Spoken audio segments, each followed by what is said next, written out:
अस्सलाम वालेकुम। Personal finance opinions YouTube channel में फंडामेंटल एनालिसिस की एक और वीडियो के साथ आपको खुशामदीद कहता हूँ। आज की इस वीडियो में हम फाइनेंशियल एनालिसिस करेंगे पाकिस्तान स्टॉक मार्केट में oil and gas exploration sector में से एक बहुत बड़ी कंपनी का oil and gas development corporation limited OGDCL। ये कंपनी मजबूत सुतूनों पर खड़ी है लेकिन हालात के जबर का शिकार है। ये जुमला मैं क्यों बोल रहा हूँ इसके बारे में आप जब इस कंपनी का एनालिसिस हम कंप्लीट कर लेंगे तो आपको बेहतर तौर पे अंडरस्टैंडिंग होगी कि किस कदर स्ट्रॉन्ग कंपनी है, लेकिन इसके बावजूद फॉर वेरियस रीजंस इसकी जो इस वक्त मार्केट के अंदर सिचुएशन है एक्चुअल में वो उसको डिजर्व नहीं करती। एक्चुअल में इसकी वर्थ बहुत ज़्यादा है। तो चले हम आज की इस वीडियो को स्टार्ट करते हैं। सबसे पहले हम OGDCL को अदाद शुमार के आईने में देखते हैं कि फिगर्स क्या कह रही हैं। इस कंपनी के शेयर के बारे में अगर हम बात करें तो इस वक्त मार्केट के अंदर इसका शेयर 81.45 पे ट्रेड हो रहा है, जबकि एक साल की अगर हम इसकी रेंज देखें तो 74.51 और 103.90 के बीच में ये ट्रेड होता रहा है। इस लिहाज से इसकी जो करंट प्राइस बनती है वो 52 वीक्स के लो के कदरे करीब है, और जो 52 वीक्स का हाई है उस तक अगर ये भी जाता है तो उस लिहाज से भी हम इसको काफ़ी डिस्काउंटेड शेयर कह सकते हैं। अगर कैपिटल की बात की जाए तो इस वक्त इस कंपनी की मार्केट कैपिटलाइजेशन बहुत बड़ी है, 350.31 बिलियन है, जबकि इस कंपनी के अर्निंग पर शेयर के स्टेटिस्टिक्स अगर हम देखें तो Q3 ऑफ 2022 फाइनेंशियल ईयर उसमें इस कंपनी का EPS 10.03 था, जबकि पिछले साल का अगर हम ईयरली EPS देखें तो 21.28 है। इस लिहाज से इसकी price to earning ratio up to the fourth quarter of 2021 3.76 बनती है। ये प्राइस टू अर्निंग रेशो बहुत कम है, कीपिंग इन माइंड कि इस कंपनी की अर्निंग्स, इस कंपनी के फंडामेंटल्स जिसको हम आगे मजीद देखेंगे, और अगर इस सेक्टर को हम ओवरऑल देखें तो उस लिहाज से इस प्राइस टू अर्निंग रेशो पे आप कह सकते हैं कि ये शेयर आपको काफ़ी डिस्काउंटेड प्राइस पे मिल रहा है। इस कंपनी की सेल्स की अगर हम ग्रोथ को देखें तो 2020 से 2021 तक एक साल का अगर डेटा देखें तो उसमें इसकी सेल्स माइनस में रही हैं, -2.35%, और उसकी वेरियस रीजंस हैं जिसमें ऑफ कोर्स इंटरनेशनली जो ऑयल प्राइसेस की वजह से, कोविड की वजह से और दीगर डिफरेंट मिलती जुलती वजूहात की वजह से ओवरऑल जो ऑयल सेक्टर है उसके ऊपर उसका इम्पैक्ट पड़ा है। तो उस इम्पैक्ट को जहां और बहुत सारी कंपनीज ने अब्जॉर्ब किया है तो वहीं पे इस कंपनी के ऊपर भी उसका इम्पैक्ट आया है। लेकिन अब क्वार्टरली बेसिस पे अगर हम देखें सेकंड क्वार्टर से थर्ड क्वार्टर ऑफ 2022 तो उसमें इसकी सेल्स 11.89% इंक्रीज हुई हैं। उसके बाद अगर हम इस कंपनी के थोड़ा फंडामेंटल्स को मजीद देखें इसकी बैलेंस शीट में से तो डेट टू इक्विटी रेशो इसकी up to the third quarter of 2022 24.12 है, जो कि बहुत अच्छा नंबर है, जिससे ये पता चलता है कि इस कंपनी के ऊपर बहुत ज़्यादा डेट्स नहीं बल्कि इक्विटी के ऊपर ये ज़्यादा रिलाई कर रही है। It's a positive thing. और ये कंपनी पाकिस्तान स्टॉक मार्केट में उन कंपनीज में से है जो अच्छा खासा डिविडेंड भी दे रही होती हैं ऑन रेगुलर बेसिस, और हिस्टोरिकली भी हम आगे चल के देखेंगे कि ये कंपनी आपको मुतवातर डिविडेंड दे रही है। इसका जो लास्ट एनुअल डिविडेंड है वो ₹6.90 है, जबकि इसकी जो पे आउट रेशो है वो 32.42 है। इसका मतलब ये हुआ कि 100 रुपये में जो कमा रही है कंपनी उसमें से 32 रुपये ये शेयर होल्डर्स में in the form of dividend दे रही है, जबकि बाकी जो हैं वो इसकी रिटेंशन में आ जाते हैं, यानी कि इसकी रिटेंशन रेशो ऑलमोस्ट 68 के करीब है। तो अच्छा खासा जो इसका प्रॉफिट है वो रिटेन कर रही है, और उसको फिर डेफिनेटली ये अपने जो भी इसके फर्दर प्रोजेक्ट्स होते हैं उसमें और जो इन्वेस्टमेंट्स होती हैं उसमें यूटिलाइज कर रही है। आगे चल के हम ये भी देखेंगे कि इस कंपनी ने रिसेंटली अपनी जो कैश है उसको कहाँ कहाँ यूटिलाइज किया है। इसके बाद जो बहुत ही अच्छा नंबर आपको नजर आ रहा होगा वो इसकी करंट रेशो का है। Up to the third quarter of 2022 it's 6.44, it's extremely good.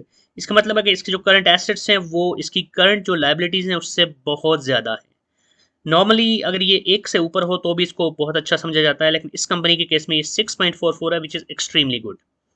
उसके बाद टोटल डेट टू एसेट अगर हम देखें इसकी रेशो परसेंटेज में तो वो बनती है 19.43, which is also a good number, कि इस कंपनी के जो डेट्स हैं उसके मुकाबले में इसके एसेट्स बहुत ज़्यादा है। तो ओवरऑल इसमें आप देखें सवाए इस चीज़ के कि इसकी जो ईयरली सेल्स हैं उसकी ग्रोथ में आपको नेगेटिव नंबर एक नज़र आया, उसके अलावा जितने भी नंबर्स हैं इस शीट के ऊपर जो आपको नज़र आ रहे हैं तमाम के तमाम पॉजिटिव हैं, और ये इंडिकेट कर रहे हैं कि कंपनी बहुत ही स्ट्रॉन्ग पोजीशन पे खड़ी है। अब हम इस कंपनी के इस फंडामेंटल एनालिसिस में एक कदम आगे बढ़ते हुए इसकी बैलेंस शीट के ऊपर नज़र रखते हैं कि बैलेंस शीट इसकी क्या कह रही है। तो पूरी बैलेंस शीट को एनालाइज करने की बजाय उसमें से कुछ important numbers with the percentage change मैंने यहाँ पर शेयर किए हैं। ये जो डेटा मैं आपके साथ शेयर कर रहा हूँ ये इसकी जो लास्ट क्वार्टरली रिपोर्ट आई है अप टिल मार्च 31 2022 उसमें से है।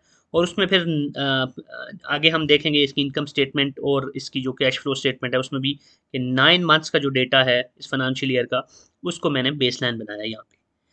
तो अगर हम इसकी टोटल इक्विटी देखें तो उसमें अप टू मार्च 31 2021 उसको अगर कंपेयर करें मार्च 31 2022 के साथ तो 11.62% का उसमें इंक्रीज आया है।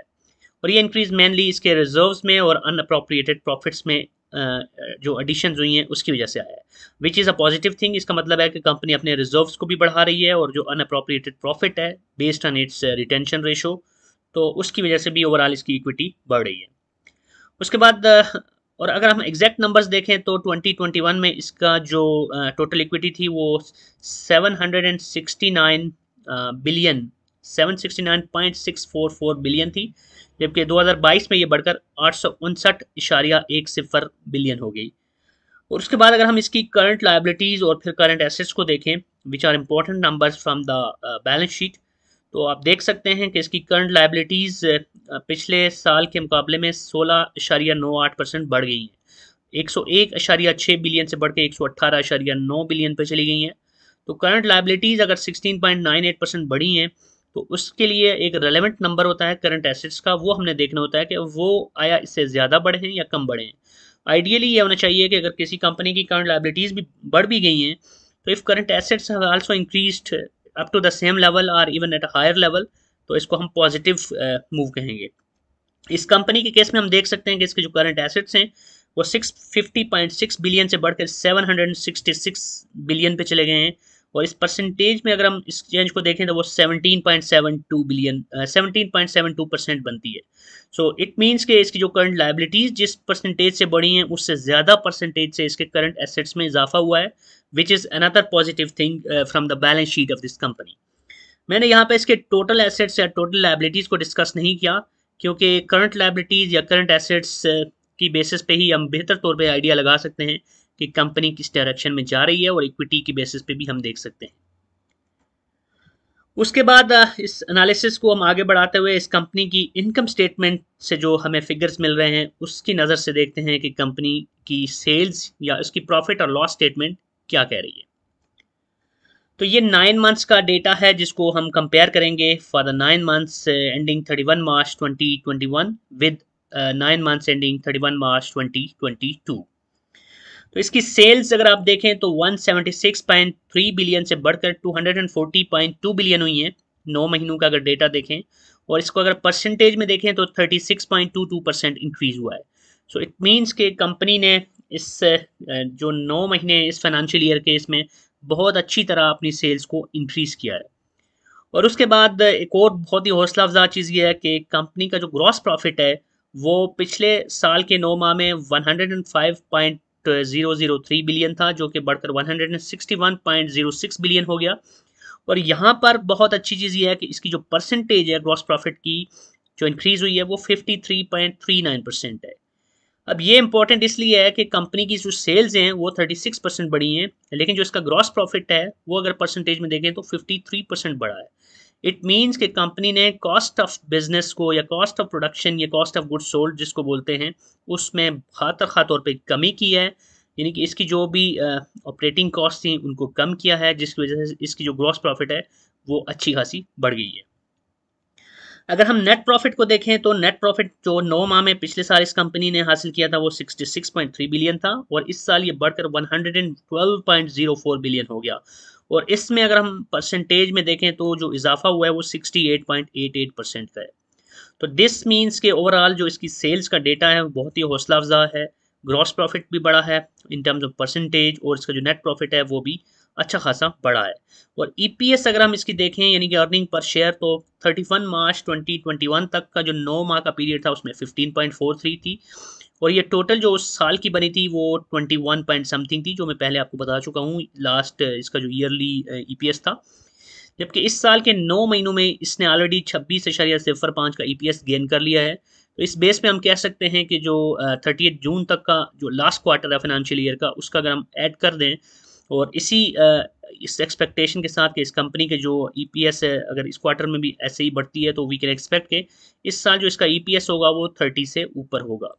So it will be a very good number और वी कैन एक्सपेक्ट कि ये कंपनी जिस तरह से अभी मैं थोड़ा सा मज़ीद आपको बताऊंगा जो रीसेंट इसके प्रोजेक्ट्स भी हैं और जो रीसेंट इसके अचीवमेंट्स हैं, तो वी कैन एक्सपेक्ट कि company is going to have excellent results in this quarter और in total for this year. अब हम इस कंपनी के कैश फ्लो स्टेटमेंट के अंदर जो फिगर्स हैं उसकी बेस पे थोड़ा सा फर्दर इसको एनालाइज करते हैं। तो ये भी 9 मंथ्स का डेटा है which is ending on 31 March 2022। और दूसरी साइड पे एक टाइपिंग मिस्टेक है जहाँ पे आपको एक नंबर नज़र आ रहा है, it should be 31 March 2021। So I apologise for this mistake. तो cash flow from operating activities अगर हम देखें तो 9 months which ended on 31 March 2021 तो वो था 20.7 बिलियन, जबकि cash flow from operating activities for the 9 months ending 31 March 2022 वो है 36.1 बिलियन। और अगर हम परसेंटेज में ये चेंज देखें तो ये 73.68% बनता है। तो इट मीन्स के ऑपरेटिंग एक्टिविटीज़ में से इस कंपनी ने जो कैश फ्लो जनरेट किया वो इस साल compare to the previous year बहुत ही अच्छा है। और उसके बाद जो इन्वेस्टिंग एक्टिविटीज़ में इस कंपनी ने जो कैश को यूटिलाइज़ किया, ये नंबर आपको नेगेटिव में नज़र आ रहा है, इसका मतलब है कि कैश आउटफ्लो है। पिछले साल के 9 माह में इस कंपनी ने 10.7 बिलियन अपना पैसा लगाया था इन्वेस्टिंग एक्टिविटीज़ के ऊपर, यानी कि कैश का आउटफ्लो हुआ था। जबकि इस साल इस कंपनी ने बहुत ही हैवी इन्वेस्टमेंट्स की हैं और 44.7 बिलियन का जो टोटल है वो इसने इन्वेस्टिंग एक्टिविटीज़ में यूज़ किया। ये परसेंटेज में देखें तो 314.80% बनता है, यानी इतनी ज़्यादा कैश इसने इन्वेस्टिंग में लगाई है। तो इसमें आपको ये इम्पोर्टेंट है बताना कि रिकोटेक में इसकी जो इन्वेस्टमेंट है वो सबसे ज़्यादा हुई है इस साल में। यही वजह है कि वो बहुत बड़ा नंबर था जिसकी वजह से आपको नज़र आ रहा है कि इसकी जो कैश यूटिलाइजेशन है वो इतनी बड़ी है। सो इन्वेस्टिंग एक्टिविटीज़ में अगर कोई कंपनी अपनी कैश को लगा रही है तो that's extremely positive. Cash definitely outflow हो रहा है लेकिन that's going to the investment side, which means कि इन फ्यूचर वहाँ से भी इस कंपनी को बहुत अच्छे रिजल्ट्स आएंगे जो जहाँ जहाँ इसने इन्वेस्टमेंट्स की हैं। उसके बाद cash used in financing activities which is mainly the dividend that company has paid. तो पिछले साल के 9 मंथ्स में इसने 17.7 बिलियन का कैश आउटफ्लो किया था इन द डिविडेंड्स, जबकि इस साल के 9 माह में इसने 20.6 बिलियन कैश यूटिलाइज की है in the financing activities in terms of the dividend to its share holders. So ये परसेंटेज में अगर देखें तो 15.9% ज़्यादा है। तो इसमें जहाँ कैश का आउटफ्लो हुआ है वहाँ पर पॉजिटिव चीज़ हमारे लिए बीइंग इन्वेस्टर्स ये भी है कि company is using good amount of money to pay to its shareholders in the form of dividends. Overall अगर हम डिक्रीज या इंक्रीज देखें कैश में तो इस पिछले साल में जो इन तीनों को अगर आप सम करके देखें तो 7.7 बिलियन का आउटफ्लो था, इस साल 29.2 बिलियन का आउटफ्लो है। तो ये जो मेजरली ये ज़्यादा आउटफ्लो आपको कैश का नज़र आ रहा है वो इस वजह से है कि इन्होंने इन्वेस्टिंग में स्पेशली रिकोटेक में बहुत बड़ी अमाउंट को इन्वेस्ट किया है। अब हम बात करते हैं OGDCL की अर्निंग पर शेयर और पे आउट की हिस्ट्री की, क्योंकि किसी भी कंपनी के ईपीएस को या पे आउट को अगर आप एनालाइज करते हैं तो ये बड़ा इंपॉर्टेंट है कि आप उसका हिस्टोरिकल डेटा भी देखें कि पिछले 5 सालों में एटलीस्ट 5 साल का डेटा आपको देखना चाहिए कि उसमें उस कंपनी का ट्रैक रिकॉर्ड क्या रहा है। क्योंकि कोई company all of a sudden अगर सिर्फ एक आध दफ़ा अच्छा रिजल्ट दे देती है या अच्छा पे आउट दे देती है तो we can not just jump into that company based on one result. So we have to make sure कि कंपनी हिस्टोरिकली भी अच्छे रिजल्ट्स दे रही है। तो ये जो डेटा है इसकी बेसिस पे अगर हम देखें 2014 से 2021 तक, ये SCS ट्रेड में से डेटा मैंने लिया है, इसका लिंक मैं डिस्क्रिप्शन में भी डाल दूंगा। तो 2014 में इस कंपनी ने 28.8 का EPS यानी अर्निंग पर शेयर शो की थी। उसके बाद अगर हम देखें तो 2015, 16, 17, 18 इसमें आपको थोड़ा सा ऊपर नीचे नज़र आ रहा है, मतलब कि 16 और 17 में और 18 में इसका EPS अंडर 20 रहा है, लेकिन स्टिल वी कैन सी के 19 में बढ़कर फिर 27 और फिर 20 में इसका 23.27 था, जबकि 21 में 21.28। लेकिन 2022 के 9 मंथ्स का जो डेटा अभी हम डिस्कस कर चुके हैं इनकम स्टेटमेंट में, हम देख चुके हैं कि ऑलरेडी 2022 के 9 मंथ्स में इसने 26 को क्रॉस कर लिया है। तो we can very safely say कि in year 2022, I mean in the financial year 2022, we can expect कि इस कंपनी का जो EPS है that's going to be above 30 और that will be the record, because इससे पहले 2014 से लेकर 21 तक अभी तक ये कंपनी 28 इसका मैक्सिमम रहा है, सो वी कैन एक्सपेक्ट कि this time it's going to have maximum number of earnings per maximum number for its EPS in a year, so that's going to be an excellent result. उसके बाद sorry उसके बाद अगर हम इसकी dividend की history देखें तो वी कैन सी कि 2017 से 21 तक का डेटा हमें बता रहा है कि इस कंपनी ने रेगुलरली अपने शेयर होल्डर्स को डिविडेंड पे किया है। 2017 में इसने 60% यानी कि 10 रुपए की फेस वैल्यू के साथ 6 रुपए, 2018 में 10 रुपए, 2019 में 11 रुपए, 2020 में 6.7 रुपए, 2021 में इसने 6.9 रुपए का डिविडेंड पे किया। सो 2022 का जो क्वार्टरली डेटा है वो मैंने यहाँ पे ऐड नहीं किया, so you can just have a look on DPS और SCS ट्रेड, और वहाँ से आपको आइडिया हो जाएगा कि 2022 की जो फाइनेंशियल ईयर है इसमें भी अभी तक जो क्वार्टरली बेसिस पे भी इसने डिविडेंड दिया है, और उसके बाद जो एनुअल डिविडेंड आएगा उसकी बेसिस पे and based on the EPS history and EPS forecast for this year we can expect कि इस कंपनी का इस साल का ओवरऑल डिविडेंड होगा वो भी बहुत अच्छा होगा।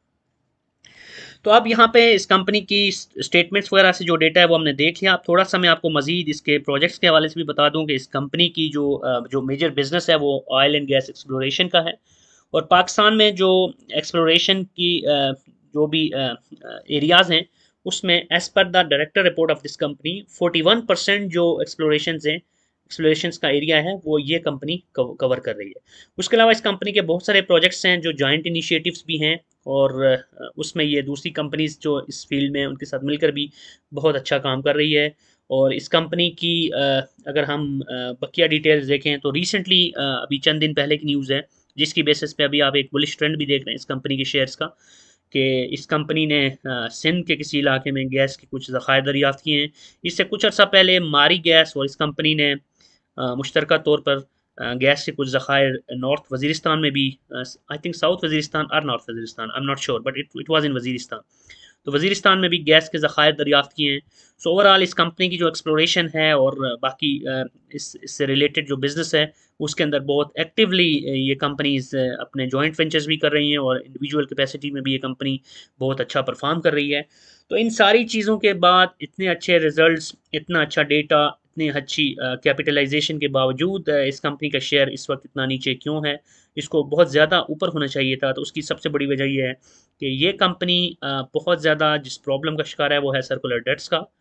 गवर्नमेंट की तरफ से या गवर्नमेंट कंपनीज की तरफ से, for example SNGPL, SSGPL and some other company, उनकी तरफ से जो डेट्स हैं वो अगर टाइम पे नहीं होते, आई मीन गवर्नमेंट जो ऑर्गेनाइजेशंस हैं, गवर्नमेंट कंपनीज हैं, उन्होंने इस कंपनी का इतना डेट देना है कि वो एक बहुत बड़ा प्रॉब्लम है इस कंपनी का, एंड इसके रिसीवेबल्स बहुत ज़्यादा हैं। तो ये एक ऐसा फैक्टर है जिसकी वजह से कंपनी का शेयर इतना आपको सस्ता मिल रहा है।